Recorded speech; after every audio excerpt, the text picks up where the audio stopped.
that warms my heart, particularly as a black man. Joan Rivers said that Michelle Obama was a man before she died. Michelle is a tramp. I'm sorry, she's a what? I thought it was a joke. I thought it was a joke too, but the way she said it wasn't like jokey. Joe Rogan just exposed Michelle Obama's biggest secret, being a man, actually. Conspiracy theorists took this seriously, pointing to her broad shoulders and muscular arms as proof.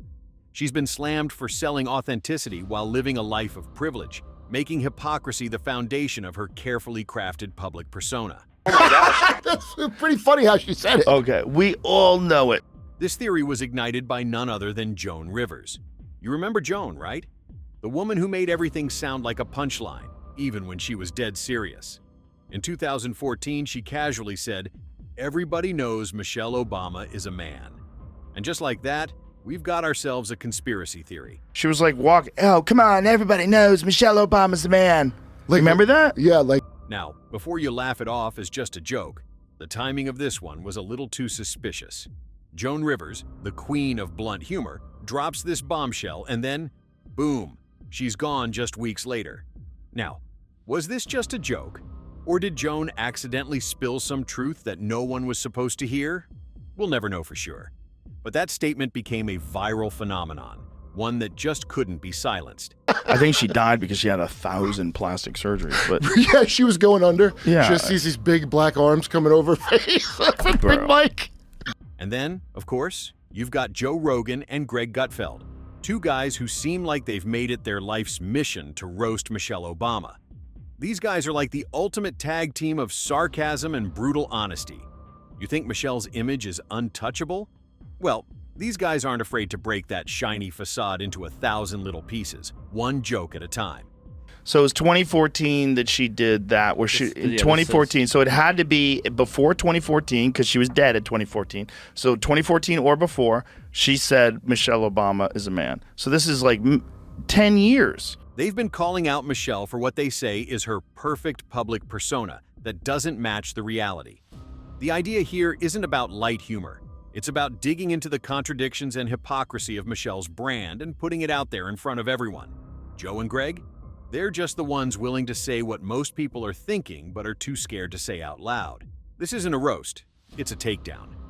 She's on like the 100th percentile of women, okay, with her body type. Her arms, everything. She always has this pooch, like she's wearing either a codpiece or has genitalia. Now, let's talk about that picture-perfect image of Michelle Obama, the one that's been sold to the world as the epitome of health, class, and fitness. Michelle's whole thing, her Let's Move campaign, the healthy school lunches, remember those? Well, turns out the whole health crusader thing wasn't quite as successful as advertised. Schools across the country rejected her idea of healthy lunches. The past couple of weeks, everything she says is negative. I mean, you would never know you are hearing from a woman who is first lady for 8 years, has become probably a billionaire by this point. Quinoa mush and wilted spinach? Yeah, that didn't sit too well with the kids. Over 80% of schools reportedly struggled with these new lunch regulations. The kids weren't exactly lining up for a serving of Michelle's revolutionary meals. So the real question is, was Michelle really a health icon? Or was it all just a carefully constructed image?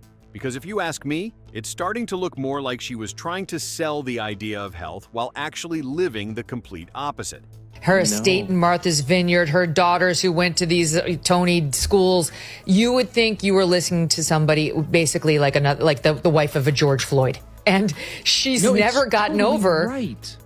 And let's talk about this whole health crusader thing for a second. Michelle Obama, the woman who's lecturing America about childhood obesity and healthy eating, lives in a mansion with a personal chef. So while she's up on her high horse, telling the rest of us to eat more kale, she's probably eating a gourmet 5-course meal prepared by someone else in her 6-car garage mansion. Oh, how relatable. And as for Barack's pet peeve about Michelle, he's mad that she keeps leaving the toilet seat up. When she cleans it.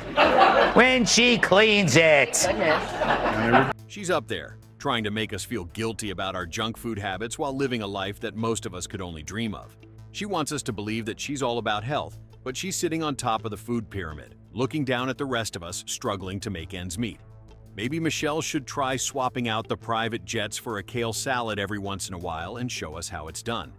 I'm just saying that the memes here have not disappointed. And that's, that warms my heart, particularly as a black man. Now, let's talk about the complete contradiction that is Michelle Obama's health brand. She's out there telling us to eat healthy, encouraging us to make better choices. Meanwhile, her own children are eating catered meals from the comfort of their luxury mansion. No quinoa mush in sight, I can guarantee you that. And as for the kids, they're probably munching on whatever they want, while Michelle's preaching to the rest of us about eating right. It's the ultimate disconnect. While she's in her private mansion, living her best life, we're left to fend for ourselves with whatever we can afford at the grocery store. Is that really the message you want to send, Michelle? She looks like a man. Like, dude looks like a lady, lady looks like a dude.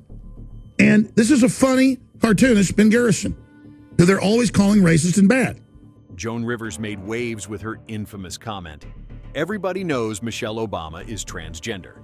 Now, whether that was a joke or a slip of the tongue, we'll never really know. What we do know is that it lit a fire that never went out. Conspiracy theorists couldn't wait to jump on that bandwagon, pointing to Michelle's broad shoulders and muscular arms as evidence that maybe, just maybe, Michelle wasn't exactly who she said she was. And let's not forget the bulging arms. Yes, those arms that could probably bench press a car.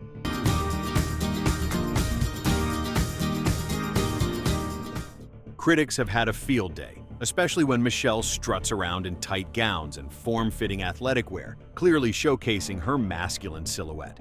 Conspiracy theorists have been quick to analyze every inch of her body, from her shoulder-to-hip ratio to every wrinkle in her clothing, all in the name of finding out if Michelle Obama is actually a man.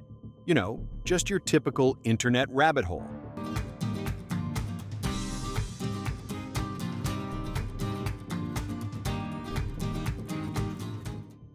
But let's be real here.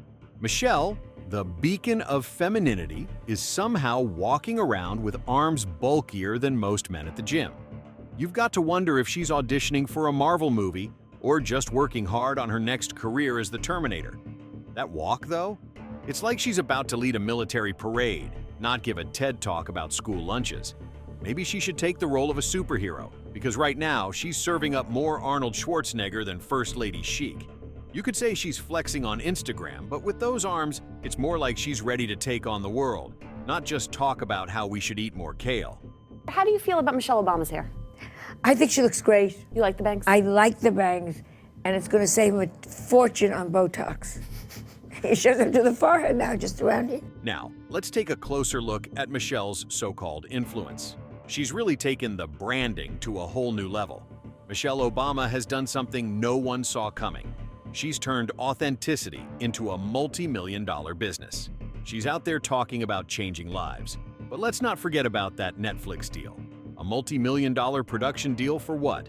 To sell more of her brand, of course. It's like a self-help guru got lost in the world of luxury.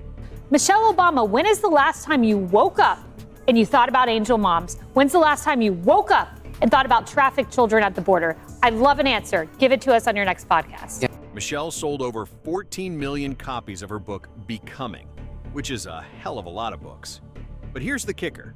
Was it really about empowering others, or was it just another notch on the Obama brand? You can see how authenticity quickly becomes just another product to cash in on. I mean, who knew you could make inspiration so marketable?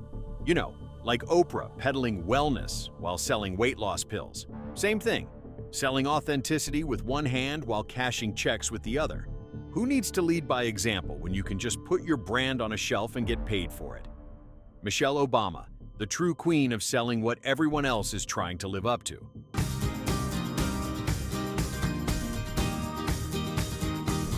Michelle's entire authentic lifestyle brand is as sponsored as a Whole Foods aisle. She walks through life with a personal stylist, personal chef, and a personal branding team, making sure every move she makes is the right one. Sure, Michelle, keep telling us how to live healthier while your entire existence is funded by sponsors. You can't become when every step is choreographed for maximum impact. That's not a journey. That's a reality TV show, except it's real life, and millions of people are watching her perfectly manufactured persona. You know, just so proud of how you are being a role model for dealing with a child that's transgender. Absolutely. And that's, you know, that warms my heart, particularly as a Black man. And let's talk about her legacy. You know, Michelle Obama wants to be remembered as the symbol of empowerment, the woman who changed the world. But here's the thing, she's more about the brand than the leadership. She's out there lecturing us on self-love while her $70 million net worth is just a massive cushion for all her self-righteous advice. Michelle, the woman who's been to the White House, lived in a 6-car garage mansion and now has a shiny Hawaiian beachfront property. Yeah, you're really an underdog. I drive around in a 4-car motorcade with a police escort. I'm Michelle Obama. Unbelievable, right? Who talks about themselves that way? It's funny, because while she's building this brand, she somehow found a way to become the voice of the people. Except the people she's trying to represent don't have $70 million or 5-star chefs cooking their meals. But hey, if you want to talk about health and wellness, let's not forget that the Obamas just built a mansion for $18 million. So, yeah, the struggle is real. For you. Don't forget to hit that subscribe button and stay tuned for more inside scoops on the real stories behind the headlines.